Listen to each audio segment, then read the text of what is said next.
नाशिकच्या सातपूर परिसरात घडलेल्या आणि गाजलेल्या गोल्डमॅन मकरंद साळी यांच्या लूट प्रकरणाचा अखेर थरारक शेवट झाला आहे।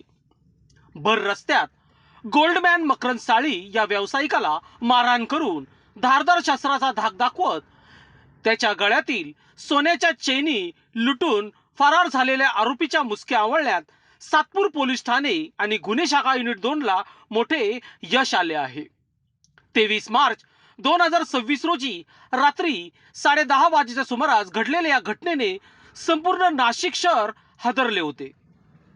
आरोपींनी गुन्हा करून क्षणार्धात पलायन केले। अनेकांना वाटले हा गुन्हा उघडकीस येणे कठीण आहे, मात्र नाशिकच्या सातपूर पोलिसांनी व गुन्हे शाखा युनिट 2 ने हार मानली नाही।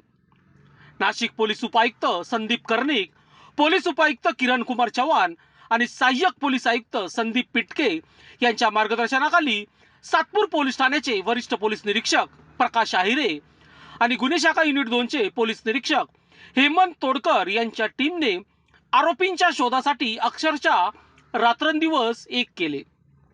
जळगाव, बुलढाणा, छत्रपती संभाजीनगर, पुणे अशा अनेक जिल्ह्यांमध्ये पोलिसांनी शोध मोहीम राबवली।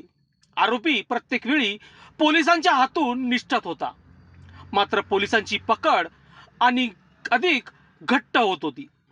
तांत्रिक विश्लेषण, गुप्त बातमीदाराचे जाळे आणि पोलिसांच्या अचूक नियोजनामुळे अखेर मुख्य आरोपी संभाजी विलास कवळे याचा ठाव ठिकाणा लागला। पंचवटी परिसरात सापळा रचून पोलिसांनी त्याला ताब्यात घेतले आणि चौकशीत संपूर्ण गुन्हा उघडकीस आणला। यावरच न थांबता पोलिसांनी जळगावमध्ये जाऊन आरोपींनी विकलेले 14,30,000 रुपये किमतीचे 105 ग्रॅम सोनं हस्तगत केलं।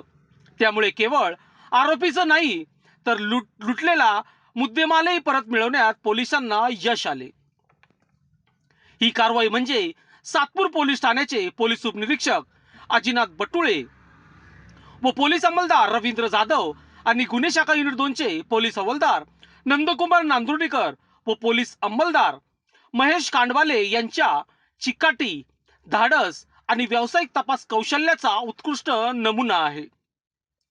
2 महिने सतत पाठलाग करून राज्यभर शोध मोहीम राबवून आणि शेवटपर्यंत प्रयत्नाची पराकाष्ठा करून पोलिसांनी हा गाजलेला गुन्हा उघडकीस आणला। दरम्यान गुन्हेगाराला वाटतं होतं तो पोलिसांना कायमचा चकवा देईल, पण नाशिक पोलिसांनी दाखवून दिलं की गुन्हा कितीही मोठा असो आणि आरोपी कितीही चालाक असो, कायद्याचा हात त्याच्यापर्यंत पोहोचणारच। 14,30,000चे सोनं जप्त करत सातपूर पोलीस आणि गुन्हे शाखेने पुन्हा एकदा आपल्या खाकीची ताकद सिद्ध केली आहे। लोकशास्त्र न्यूज साठी बंटी आडाव, सातपूर। लोकांनी लोकांसाठी उचललेले अस्त्र म्हणजेच लोकशास्त्र न्यूज।